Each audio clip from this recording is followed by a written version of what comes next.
আজ Thanksgiving day. সৃষ্টিকর্তার প্রতি কৃতজ্ঞতা জ্ঞাপন, পরিবার, আত্মীয় ও বন্ধুদের ধন্যবাদ জানানোর এক উৎসব ও আনন্দের দিন। যুক্তরাষ্ট্র ছাড়াও কানাডা, জার্মানি এবং যুক্তরাজ্য সহ পশ্চিমা বিশ্বের বিভিন্ন দেশে উৎসাহ, উদ্দীপনা ও বর্ণিল নানা আয়োজনের মধ্য দিয়ে দিনটি উদযাপন করা হয়। এবারের থ্যাঙ্কসগিভিং ডে এর উৎসবকে ঘিরে বর্ণিল সাজে সেজেছে যুক্তরাষ্ট্রের রাস্তাঘাট ও বিভিন্ন দোকান। প্রায় 100 বছর ধরে থ্যাঙ্কসগিভিং ডেতে নিউ ইয়র্কে বের করা হয় রঙিন শোভাযাত্রা। র্যালিতে থাকে জনপ্রিয় কমিক চরিত্রগুলোর প্রতিকৃতি। থ্যাঙ্কসগিভিং ডে কেন পালন করা হয়, চলুন জেনে নেওয়া যাক এই বিশেষ দিনটির ইতিহাস এবং ঐতিহ্য। থ্যাঙ্কসগিভিং ডে গুরুত্বপূর্ণ ছুটির দিন হিসেবে স্বীকৃত নভেম্বরের চতুর্থ বৃহস্পতিবারের এই দিনটিতে আপনজনদের সাথে জাতীয় ছুটি কাটান মার্কিনীরা। এ ছুটিতে সবাই বাড়িতে বাড়িতে পরিবার, আত্মীয় স্বজন ও বন্ধু বান্ধব নিয়ে সময় কাটায়। ঐতিহ্যবাহী টার্কি রোস্ট সহ ভিন্ন ধাঁচের খাবার আয়োজন করে চলে অতিথি আপ্যায়ন। এ সময় নানা দেশে সবচেয়ে বেশি ভ্রমণও করেন মার্কিনীরা। এদিন হরেক রকম সাজে সেজে বেলুন ফেস্টুন হাতে নাচের মাধ্যমে অংশ নেয় হাজারো মানুষ। থ্যাঙ্কসগিভিং ডের পর থেকেই শুরু হয়ে যায় বড়দিনের ক্ষণগণনা। মাস জুড়ে প্রায় বিভিন্ন শপিং মলগুলোতে থাকে বিশাল ছাড়।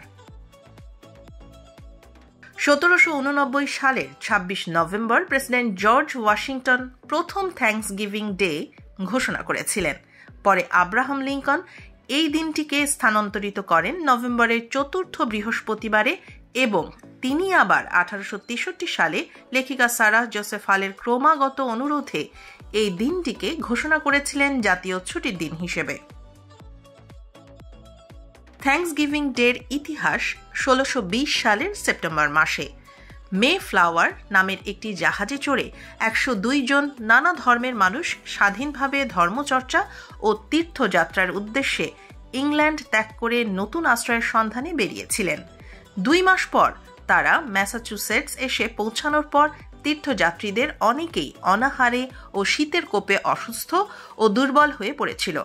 তাদের মধ্যে যারা সুস্থ ছিলেন তারা জাহাজ থেকে তীরে এসে সেখানে একটি গ্রাম গড়ে তোলেন। এরপর তাদের সঙ্গে আমেরিকান ইন্ডিয়ানদের স্কোয়ান্তো নামের এক আদিবাসী জাতির সঙ্গে পরিচয় হয়। সেই আদিবাসীরাই ওই তীর্থযাত্রীদের শিখিয়ে দেন কিভাবে ভুট্টা চাষ করতে হয়, মাছ ধরতে হয়, ম্যাপল সংগ্রহ করতে হয় এবং বিষাক্ত উদ্ভিদ এড়াতে হয়। 1621 সালের নভেম্বর মাসে সেই তীর্থযাত্রীরা প্রথম ভুট্টার ফসল ফলাতে সফল হয়েছিল। সেই সময়ের গভর্নর উইলিয়াম ব্র্যাডফোর্ড এই খুশি উপলক্ষে সব আদিবাসী এবং ওই তীর্থযাত্রীদের নিয়ে ভুরি ভোজের আয়োজন করেছিল, যা স্থায়ী হয়েছিল একটানা 3 দিন।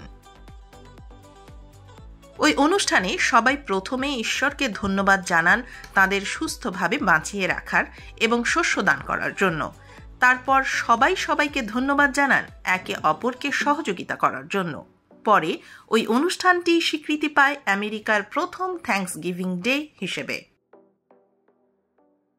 Farzana Afroz, Bangla channel, news desk.